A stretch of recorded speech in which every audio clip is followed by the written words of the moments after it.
Здравствуйте, дорогие слушатели! Рада приветствовать вас на канале «Лунные сказки». Сегодня вас ждут новые волшебные истории, которые подарят вам отдых и укутают теплом и уютом. Спасибо вам за то, что слушаете и делитесь впечатлениями. Это вдохновляет меня создавать для вас новые сказочные выпуски. Если хотите поддержать мой канал, поставьте лайк и оставьте комментарий. Так я вижу, что вам нравится то, что я делаю. Вы также можете выразить свою поддержку через функцию «Спасибо» под видео или стать спонсором. Такая помощь позволяет мне развивать канал. А теперь расслабьтесь, устройтесь поудобнее и приготовьтесь к новому волшебному путешествию. Сказка начинается прямо сейчас. Сказка «Принцесса Линдагуль».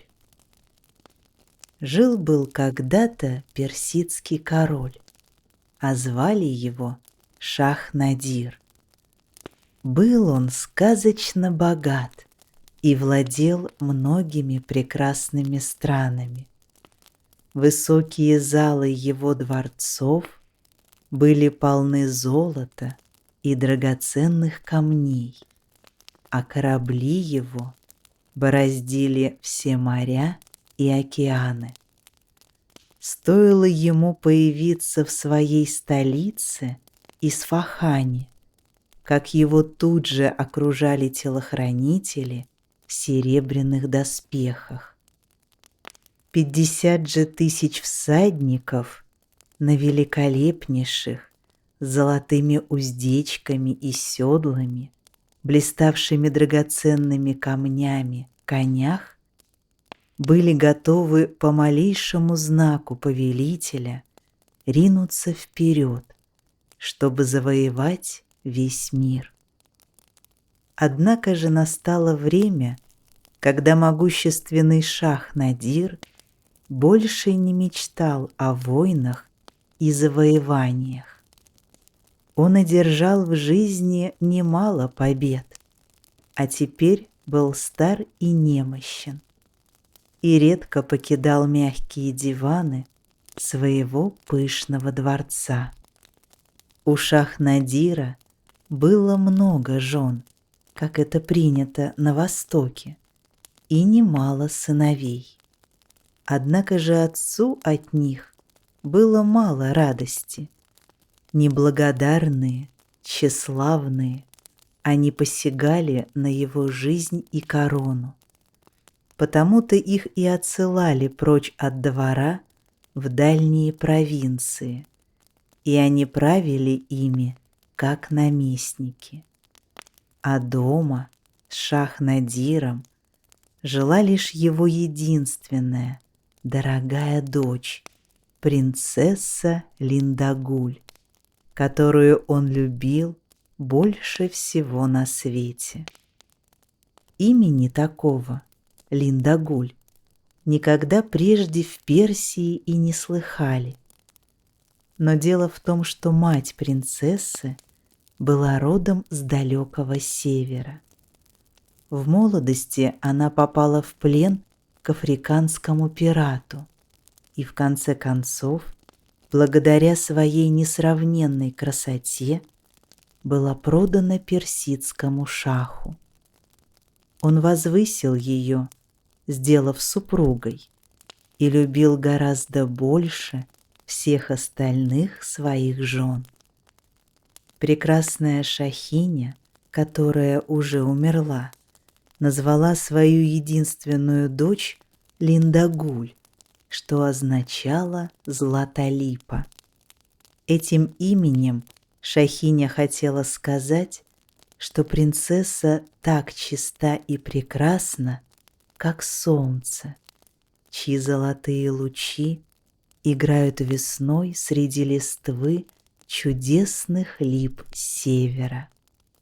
Принцесса Линдагуль унаследовала царственную осанку отца, а фигуру и черты лица матери-северянки. Сердце ее было благородным и нежным, и потому во всем обширном государстве Шах-Надира не было никого, кто бы не любил ее. Старый шах хорошо знал все это, и его суровое сердце смягчалось всякий раз, когда он смотрел на свое дитя. Одно ее слово могло смирить его жесточайший гнев, и не было на свете ни одного ее желания, даже когда она просила за какого-нибудь несчастного узника, в котором бы он мог ей отказать. Никому не жилось так прекрасно и в такой роскоши, как принцессе Линдагуль. Окна из горного хрусталя, пропуская солнечные лучи в мраморный дворец, источали сияние. Спала она на мягких шелковых подушках, а когда наступало утро, служанки провожали ее в чудесный бассейн из слоновой кости и перламутра. Днем она шила шелком и золотом, играла на цитре или гуляла в саду под пальмами, слушала пение птиц или же резвилась, как дитя, среди бабочек и роз. Не очень-то хорошо жить в роскоши и видеть, что все твои желания исполняются по малейшему мгновению руки. Многих начинают одолевать при этом заносчивость и прихоти. Однако же принцесса Линдагуль была не из таких. Время шло, и мало-помалу она стала скучать. Она не знала, как это получилось, но полет бабочек, аромат цветов и звуки цитры больше не веселили ее. Наконец ей показалось, что она догадывается, почему ей все уже не в радость. Ведь она чувствовала себя пленницей в своем дворце. Как ей хотелось хотя бы раз порадоваться людской толчее в большом городе Исфахане. И потому-то однажды, когда отец снова навестил ее, она попросила его дозволить ей увидеть великое сражение зверей, которое должно было состояться в день рождения шаха. А так как Шах-Надир ни в чем не мог отказать дочери, он согласился исполнить ее желание, хотя принцесса впервые заметила, что делает он это крайне неохотно. Шах-Надир был могущественным повелителем, грозой половины Азии, а у таких властителей всегда много врагов. Среди них был и Бумбали, король великанов из Турана, дикой страны гор и пустынь к северу от Персии. Однажды во время своих разбойничьих набегов на Дальнем Севере Бумбали захватил в плен лапландского колдуна по имени Хирму. Тот мог превращаться в любого зверя, а потом снова обретать свою прежнюю личину. И вот однажды Бумбали призвал к себе Хирму и сказал: «В первый день месяца Мухаррам будет великое сражение зверей в Исфахане. Если хочешь жить, прими обличье тигра и укради для меня принцессу Линдагуль, гордость шаха и всей Персии. Твой верный пес исполнит повеление своего господина, поклонился лапландский колдун. И вот настал первый день месяца Мухаррам, и все приготовления к празднику в столице Персии подошли к концу. Самых свирепых зверей из Индии, Аравии, Турана и даже из пустыни Сахары держали наготове в боковых помещениях рядом с большой круглой ареной, вокруг которой более 6000 зрителей заняли свои места на галереях. Ради их безопасности между галереями и местом сражения возвели громадную железную решетку. С раннего утра в городе царило праздничное оживление. Принцесса Линдагуль радовалась словно дитя тому, что вылетит как птичка из клетки, и тому, что увидит такое представление и диких зверей всего мира в роли актеров. Зрители уже все были в сборе, когда прибыл шах в сопровождении блистательной свиты телохранителей и дочери прекрасной принцессы Линдагуль. Она ехала верхом, под чадрой, как принято на Востоке, в сопровождении своих служанок. И хотя люди не могли видеть лица принцессы, молва донесла до них, как она прекрасна и добра. Все знали, что своими мольбами она не раз спасала жизнь несчастных узников, и что каждый день посылала она своих служанок с целебными снадобьями и хлебом к беднякам Исфахана. И когда теперь она впервые показалась народу, ее встретил ликующий хор 1000 голосов. Быть может, принцесса и покраснела от смущения, но никто этого не видел. Лишь только она села рядом с отцом на вышитые пурпурные подушки, лежавшие на драгоценном ковре королевского балкона, единоборство зверей началось.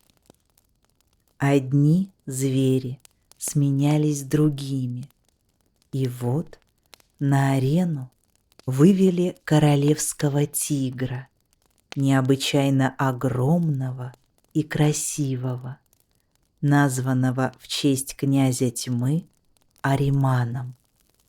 Его первым противником стал большой индийский слон. На спине у него была небольшая башенка с 4 стрелками из луков. Тигр быстро расправился со слоном, и тогда к нему на арену вывели огромного льва, названного в честь князя света Ормуц. Со страшной силой схватились между собой Ормуц и Ариман, князь света и князь тьмы. Долгое время исход битвы был неясен, но, наконец, лев подмял под себя тигра. Ариман был мертв. Ормуца с триумфом повели с арены. Представление было окончено, и многие зрители спустились с галерей, чтобы осмотреть мертвых хищников. Принцессой Линдагуль также овладело любопытство, ведь до этого ей доводилось видеть лишь цветы и певчих птиц. Принцесса подошла к Ариману и, восхищенная красотой тигра, решила попросить отца отдать ей во дворец его великолепную шкуру. Внезапно тигр поднялся на задние лапы, прыгнул на принцессу и, схватив ее своими зубами, помчался прочь. Крик ужаса вырвался из груди тысяч зрителей, но ни у кого не хватило смелости ринуться следом за тигром и вырвать из его страшной пасти добычу. Только молодой, доблестный принц Абдераман попытался преградить дорогу хищнику, но тигр, перепрыгнув через барьер, исчез с принцессой Линдагуль в зубах. Велико было горе старого шаха Надира. Велико было горе Исфахана, да и всей Персии. Шах рвал на себе седые волосы. Он повелел народу одеться в траур, а во всех мечетях служить молебны о том, чтобы, наконец, нашлась принцесса Линдагуль. А тому, кто вернет его дочь, пообещал отдать ее в жены, да еще в придачу всю Персию. Надежда на столь великую награду прельстила многих князей, и они тут же отправились на поиски исчезнувшей дочери шаха. Но рано или поздно, так и не найдя ее, все вернулись назад. Все, кроме одного. И этот один был принц Абдераман. Он дал священную клятву искать принцессу целых 15 лет, найти ее или умереть. Если бы принцессу похитил настоящий тигр Ариман, наша сказка на этом бы и кончилась. Но колдун Хирму в обличии тигра решил обратить единоборство зверей и повеление великана Бумбали в свою пользу. Вместо того, чтобы отдать пленницу, он быстрыми прыжками помчался с ней к себе домой, в далекую Лапландию. В Лапландии стоял мглистый осенний день. В одном из чумов старая лапланка Пимпидора стоя варила кашу в котелке над очагом, а ее сын Пимпипантури в ожидании еды сидел без дела. Пимпипантури был парень добросердечный и скромный, только чуточку недалекий и совсем не чуточку ленивый. Хирму очень хотел сделать из него колдуна, но из этого так ничего и не вышло. Пимпипантури больше любил есть и спать, нежели учиться чему-нибудь полезному. Вдруг послышалось рычание, и в чуме появился колдун Хирму в обличии тигра с принцессой Линдагуль в зубах. Он положил ее на покрытый мхом пол чума и, приняв свой прежний облик, крикнул: «Жена, нет ли чего поесть? Я прибежал издалека». Старая лапланка от испуга чуть не свалилась в котел, а придя в себя, пообещала ему вкусную еду если он расскажет, где был все эти 4 зимы и что это за красавица-кукла, которую он притащил с собой. «Долго рассказывать», — отрезал колдун. «Позаботься о нашей красавице-кукле и дай ей теплого оленьего молока, чтобы она ожила и пришла в себя. Она знатная Фрейкин из Персии. Она принесет нам счастье». Очнувшись, принцесса увидела, что лежит в своем наряде из серебристой ткани на оленьей шкуре, разостланной на покрытой мхом земле в лапландском чуме. Было темно и холодно. Отцветы огня падали на тесные стены и на старушку, поившую ее оленьим молоком. Принцесса подумала, что попала в подземные чертоги мертвых, и заплакала от того, что она, такая молодая, отлучена от солнца Персии и роз благодатных садов Исфахана. Колдун, меж тем, строил планы, как овладеть сокровищами Персии. «Не плачь, прекрасная принцесса», — сказал он. «Ты не умерла. Тебя просто похитил свирепый тигр, а мой доблестный сын спас тебя». «Что это ты врешь, старик?»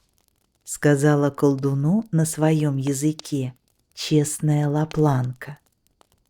«Моя жена говорит, — продолжал Хирму, — что если ты захочешь взять нашего сына, доблестного и прекрасного рыцаря Моруса Пандоруса, супруги, мы тотчас же отвезем тебя обратно в Персию». Линдагуль не была бы принцессой и дочерью гордого Шахнадира, не оскорбись она подобной дерзостью. Она посмотрела на колдуна и его неотесанного сына такими глазами.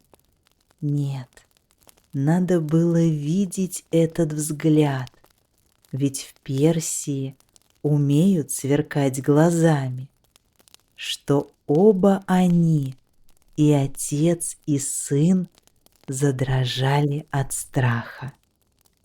«Нет, это не годится», — сказал колдун. «Сперва надо ее укротить».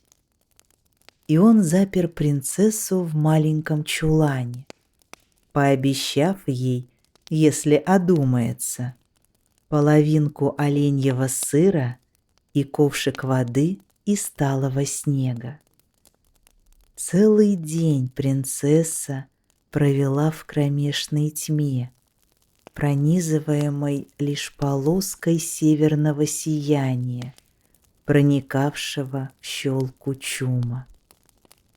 Линдагуль плакала.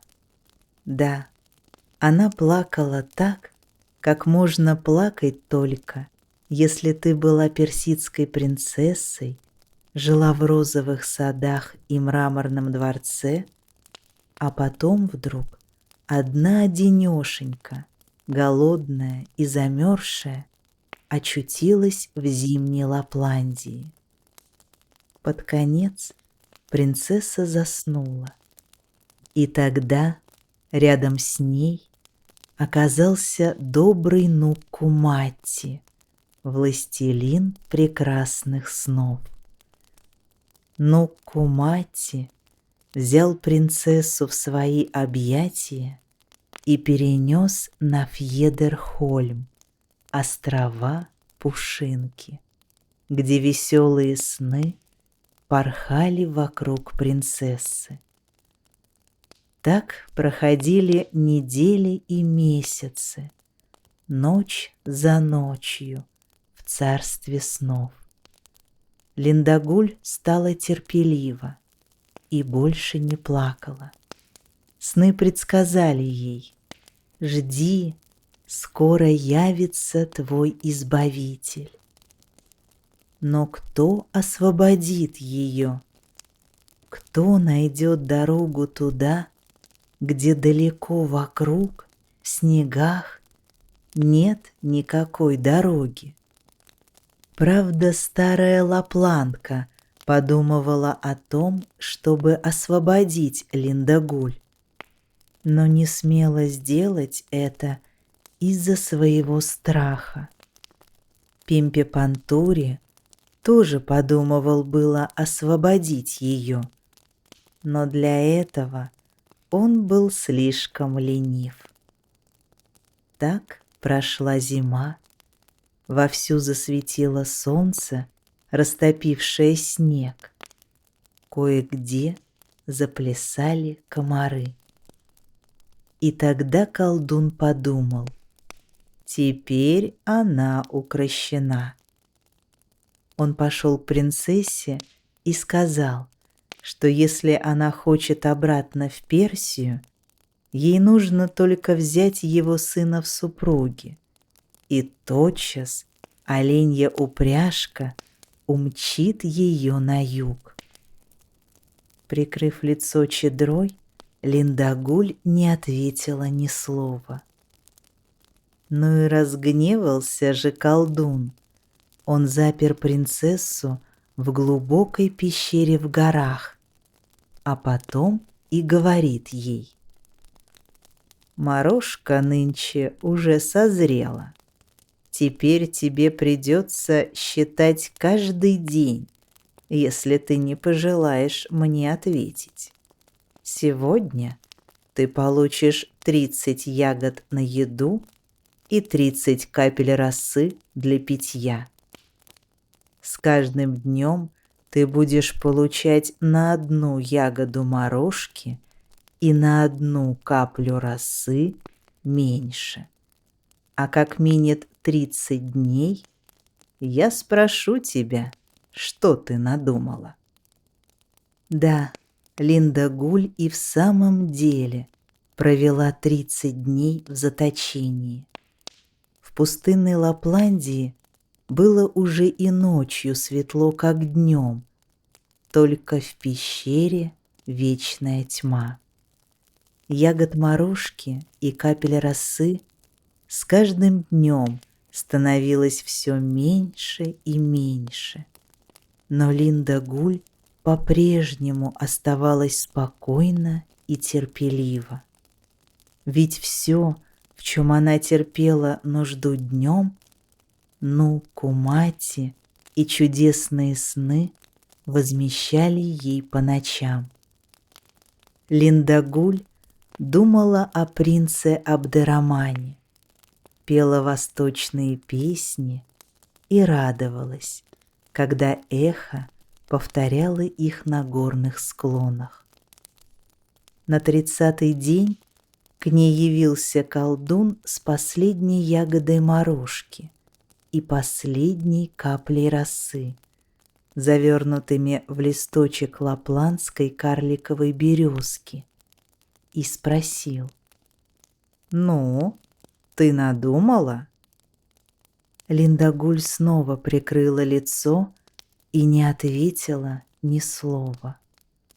«Даю тебе еще 1 день сроку на раздумье», — сказал колдун. «А сейчас к тебе пожалует многочисленное общество». С этими словами он отворил пещеру, и словно живое облако ринулось в дверь. Это была целая туча голодных лапландских комаров. Тысячи тысяч комаров. Они все летели и летели, пока не заполнили всю пещеру. В прежние времена служанка Линдагуль целый день стояла рядом с ней, отгоняя насекомых. На этот раз ее спасли Нуккумати и волшебные сны. Они тотчас окутали ее плотной пеленой, сквозь которую не мог проникнуть ни один комар. В полдень тихонько отворилась дверь, и в пещеру вошла старая лапландка Пимпедора с кувшином в руке, а следом за ней Пимпи-Пантури. «Бедное дитя», — сказала кроткая старушка, — «мне жалко тебя, но я не смею выпустить тебя отсюда, потому что мой старик превратит меня тогда в пеструшку. Вот тебе кувшин со смоляным маслом. Смажь свое тело. Это лучшее средство от комаров. А это тебе копченый оленей окорок, чтобы ты не умерла с голоду», — добавил Пимпи-Пантури. «Я отгрыз от него кусочек. Уж очень проголодался по дороге. Я украл ключ от пещеры, пока отец спал, но я не смею выпустить тебя, потому что он превратит меня тогда в миску с простоквашей, и тебе вовсе не надо брать меня в мужья. Бьюсь об заклад, что тебе и настоящего пальта и то не состряпать». «Нет, этого я, конечно, не умею», — ответила принцесса Линдагуль и поблагодарила мать и сына за их доброту, но тут же растолковала им, что не хочет есть и что комары ее не кусали. Прошел день, миновала ночь, а утром пришел колдун, ожидавший найти свою пленницу покорной. Но когда он увидел, что Линдагуль такая же цветущая, как и прежде, и что она снова прикрывает свое лицо, гневу его не было предела. «Выходи», — приказал он. Линдагуль вышла на свет ясного дня, нежная и легкая, как эльф. «Теперь слушай, что я надумал», — продолжал колдун. «Ты станешь цветком вереска на лапландской вересковой пустоши и проживешь столько, сколько живет вереск. Погляди на солнце. Через 2 недели и 1 день наступят первые полярные холода, когда все цветы вереска умирают. И накануне этого дня я в последний раз спрошу, что ты надумала?» Тут он замолчал, словно уже ждал желанного ответа. Но когда Линдагуль снова молча прикрыла свое лицо, он голосом, дрожащим от гнева, воскликнул: «Адама Данаи Мараба Таэсан». На языке природы это означает: «Человеческая жизнь, прими обличье цветка вереска». Только колдун вымолвил эти слова, как Линдагуль показалось, будто все цветы на пустоши выросли и превратились в деревья и прикрыли ее своей тенью. На самом же деле это она опустилась в землю. Миг, и вот уже никто не мог бы узнать ее среди тысячи тысяч цветов вереска, которые росли на вересковой пустоши Лапландии. Меж тем, пока все это происходило на севере, принц Абдерраман блуждал по свету. Не было такой горы в Азии, такой пустыни в Африке, селения или города в Южной и Средней Европе, которые бы он не обыскал, но все напрасно. Глубоко скорбя, возвращался принц обратно в Персию, а его верный пес Валидивау бежал за ним следом.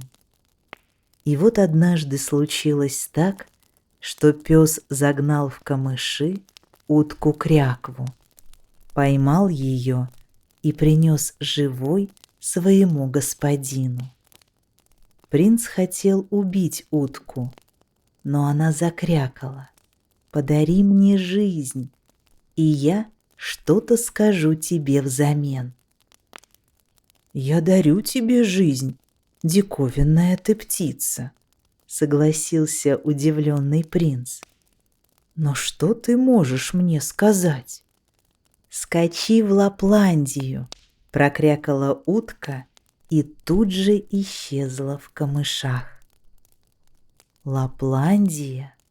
Никогда принцу не доводилось слышать о стране с таким названием. Когда же он спросил, где находится Лапландия, то услыхал в ответ: «Скачи на север, только на север, и не останавливайся до тех пор, пока не кончится дорога, не кончится лес, и тебе не найти будет человеческого жилища с очагом, выложенным из камня». «Удивительно», — подумал принц, но последовал совету и поехал на север, только на север, и не останавливался, пока не кончилась дорога, не кончился лес, и не видно было никакого другого человеческого жилья, кроме чумов-кочевников. Принц скакал уже много дней, не видя и следов человека, когда вдруг у подножья высокой горы заметил чум из звериных шкур. Он подъехал поближе и вдруг, к неописуемому своему изумлению, обнаружил надпись на склоне горы и прочитал имя Линдагуль. Колдун высек это имя над дверью горной пещеры, где была заточена Линдагуль, чтобы найти это место, когда он передвинет свой чум. Принц вытащил левой рукой саблю и хотел ринуться в чум, но в этот миг на дороге, ведущей к вересковой пустоши, предстал колдун.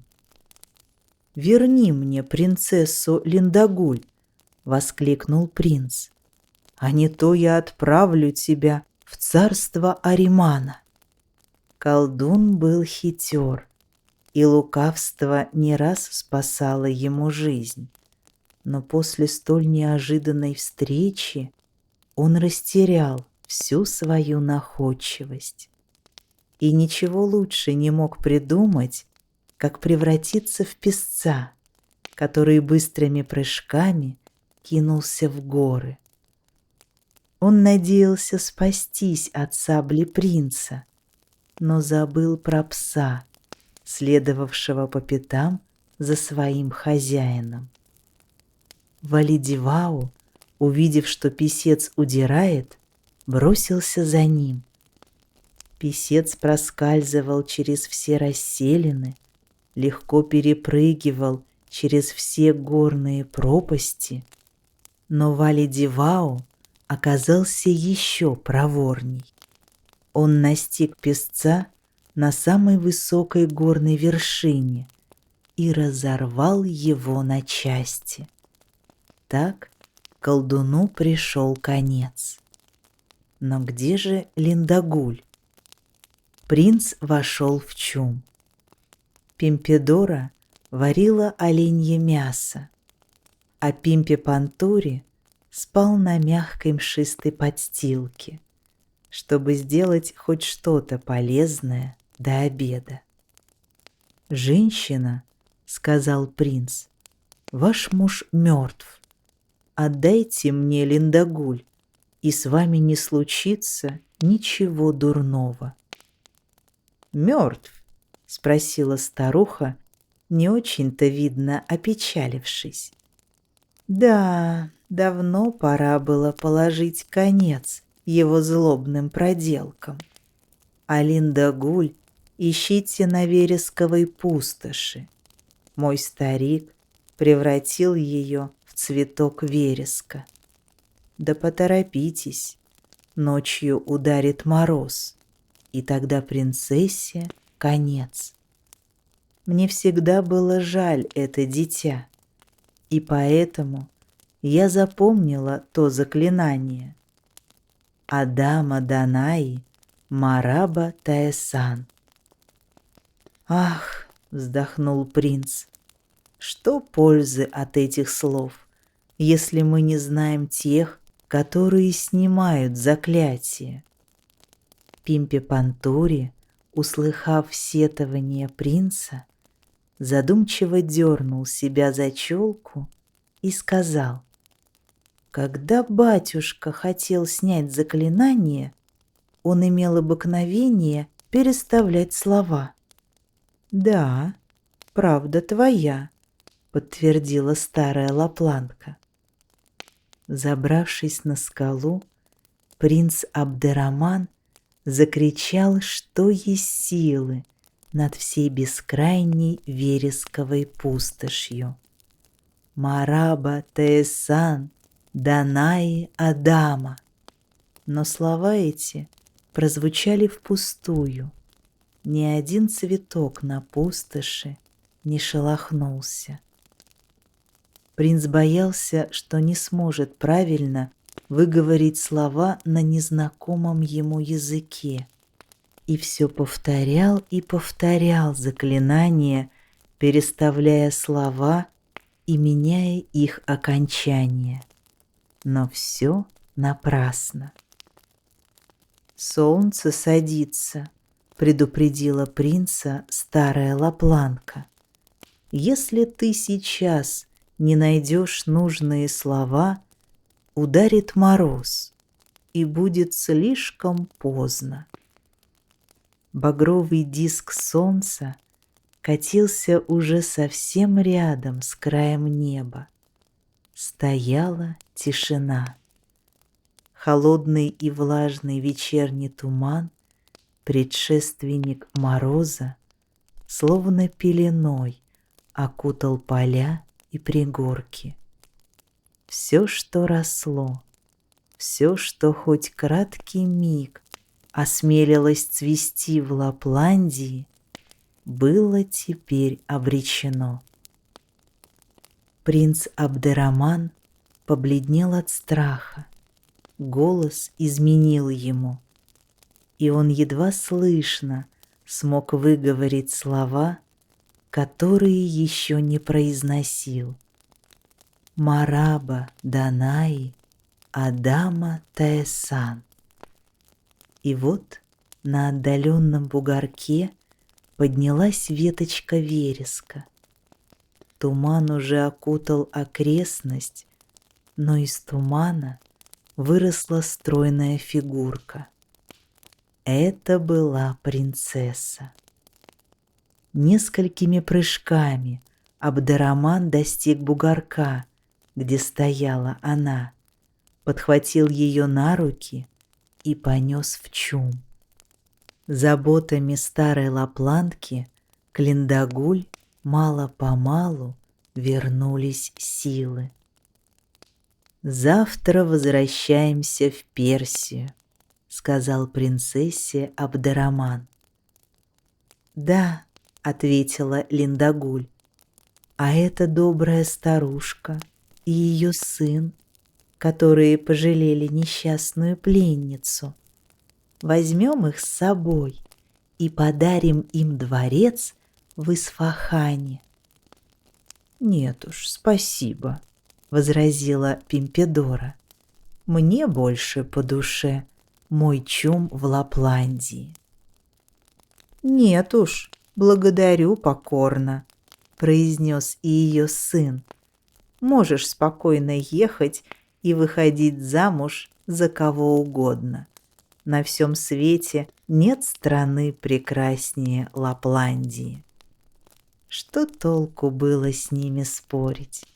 На завтра принц с принцессой отправились в путь, одарив старушку и ее сына своими шитыми золотом одеждами и получив в подарок лапландское платье из оленьих шкур. Меж тем в золотом дворце Исфахана сидел Шах-Надир, одинокий и печальный. Он не мог забыть свою исчезнувшую дочь. Его неблагодарные сыновья подняли против него мятеж и продвигались теперь с большой ратью к столице, чтобы свергнуть отца с трона. И вот однажды великий визирь возвестил, что молодой дикарь и молодая дикарка, одетые в оленьи шкуры, в сопровождении собаки, хотят броситься к ногам шаха. Шах-Надир никогда не отказывал в приеме чужестранцам.